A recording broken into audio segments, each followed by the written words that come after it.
I've been running my little supermarket in Dis County for quite some time now, and yeah, this one surprised the heck out of me. Grab that comfy cozy drink and let's get into it. Dis County is a charming little management sim where you're not just stocking shelves and checking out customers. You're shaping your future in a town full of secrets, choices, and maybe a little bit of drama. Yeah, no, there's a lot of drama. From organizing your store and juggling deliveries to uncovering the mystery behind the town and deciding what kind of shopkeeper you want to be, it's one of those games that just feels simple on the surface, but low-key pulls you in just until you realize you've been grinding out profits for hours. But like any sim, it's not all smooth sailing. So you know the drill by now, y'all. Today I'm bringing in another Before You Buy honest review video where we're gonna go over the usual suspects here, all listed on the screen, and we're gonna rank each one out of 10 and then wrap it all up at the end with my overall Jade Score, so you won't want to miss out, y'all. But before we do, be sure to like the video, subscribe, and ring that bell so you don't miss out on all of my upcoming gaming news, reviews, and shenanigans. Alright y'all, let's get the show on the road. Kicking things off as usual, we're taking a look at the visuals. The pixel art is simple but really charming with a clean visual flow that feels just right. It's not too busy, but it's not too bland either, landing at a 7.8 out of 10. Little details like the glow of passing car lights and the smoke or the dust trails give the world some nice personality. Overall, it's a style that's satisfying to look at and it fits the game so well. The only drawback that I have is during the sunrise and sunset. The brightness can get a little bit overblown, making things a little too hard to look at. But luckily those moments are pretty short, so it doesn't take away too much from the overall presentation. Next, the game runs super smoothly with no noticeable frame drops or glitches, which is always a big plus, landing this category in performance a solid 9 out of 10. It's pretty lightweight, so you don't need a fancy setup to play it without any hiccups, and I'll have the minimum requirements posted up here on the screen for your reference on PC. Now, throughout my playthrough, I didn't run into any bugs or performance issues that messed with the experience, so it just felt well optimized and reliable from start to finish. The soundtrack might not be mind-blowing, but it definitely is enjoyable and it's catchy, bringing in an 8 out of 10 for the audio category. It strikes a nice balance across the different areas and it really helps set the mood as the story unfolds. I never got tired of the music or ever felt the need to turn it off, which says a lot. Sound effects are minimal but effective, and the NPC vocal cues add personality and so much of a vibe. It reminds me a little bit of Dinkum almost. Overall, it's a solid audio experience that fits the game so well. Alright, let's start digging deeper in and start jumping into the features category. The character creation is basic and to the point. There's a wide variety of hair colors and a decent amount of hairstyles, but I still would have liked to see a bit more variety with the actual hairstyles. You can access character creation from your house later on, so you don't have to stress about perfecting your look right away at the beginning. Body types are a little hard to read when it comes to gender, and there are no pronouns to choose from. You either get a skinny character with long legs for days or a more plump body style. Now, I get that it's just pixel art, but even with that style, there are definitely ways to improve how body types are represented. The in-game map is also pretty basic and straight to the point, showing where all the buildings are and where you can find the NPCs in real time. I do think it would benefit from a waypoint system though, being able to click on a specific building and have it guide you there, but it's not a deal breaker honestly, because once you've played for some time, you start naturally learning where everything is. It's not a huge world, and in no time you're going to be walking around like you've lived there your entire life. Now, one thing that is a bit annoying is how you can't view the map of other areas unless you're actually in that specific area. Being able to click around and view all of the maps from one place and see where NPCs are would be a really helpful addition. Now, fast travel does eventually unlock, and honestly, it caught me off guard. In a good way though. It's not something that you expect early on, but it becomes available and it really helps out. Now, I won't spoil how or when it happens, but it's a super useful feature, especially when you're trying to make it back home before the day ends. Now, the game does feature a daytime and nighttime cycle, but you don't have stamina, so don't ever worry about having to keep up any stamina. This is just to mark the end and the start of a day. Game settings are pretty standard for a simple game. Not a ton of elaborate options, but the basics are there.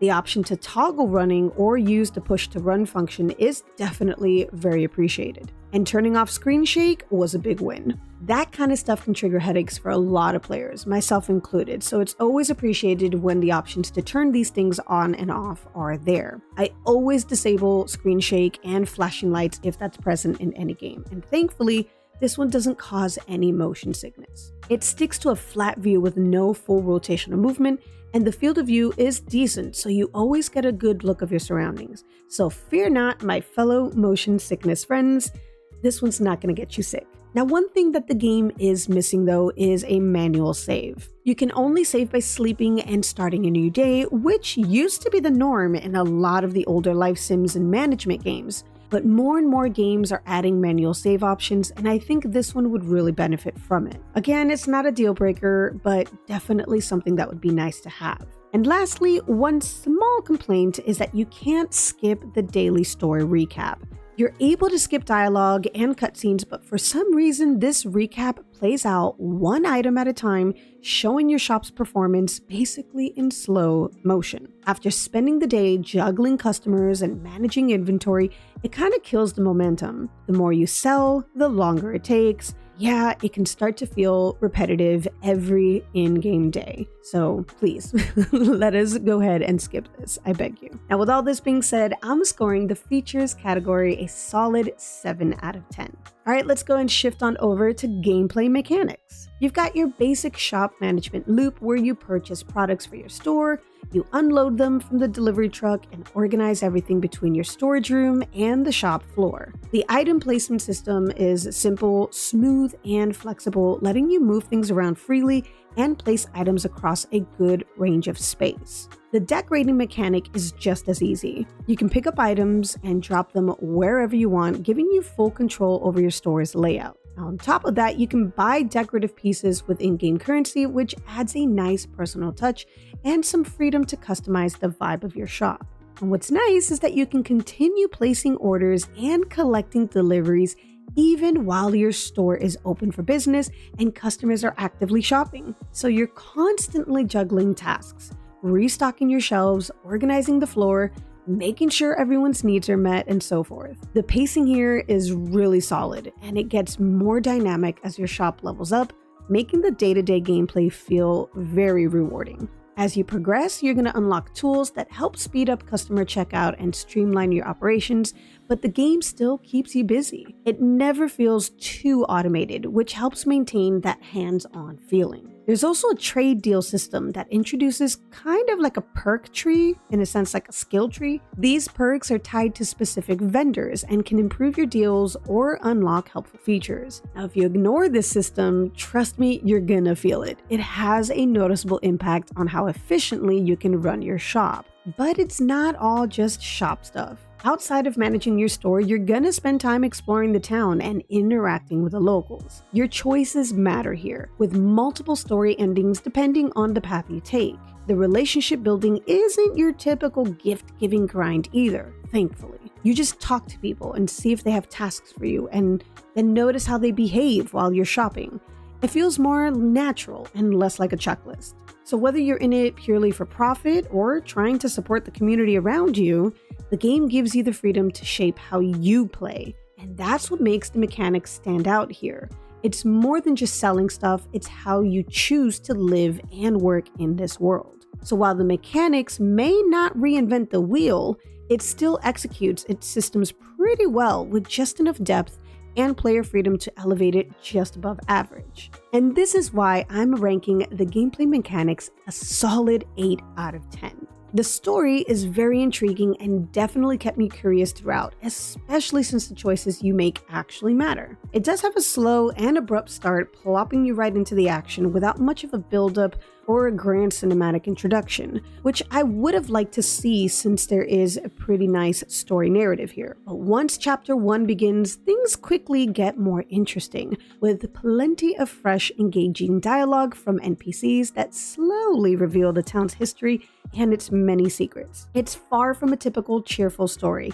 hinting at a darker, twisted background that adds some nice suspense. The characters feel well developed throughout their conversations, and with 2 major endings plus a little secret unlockable, there's a good bit of excitement in seeing where your choices are going to lead, landing this category a 7.5 out of 10. Now I'm giving the originality category a solid 8 out of 10. This game doesn't follow the usual raise their heart level with gifts kind of relationship system. Instead, it leans more into character-driven storytelling, where talking to NPCs and helping them out unlocks unique events that tie into the main story. It makes interactions feel more meaningful and less like you're grinding for social points. Pair this with its mysterious tone, branching endings, and a vendor-based perk system, and you've got yourself a pretty unique twist on a usual shop/life sim formula. It still feels familiar, but it's doing its own thing in a more cool,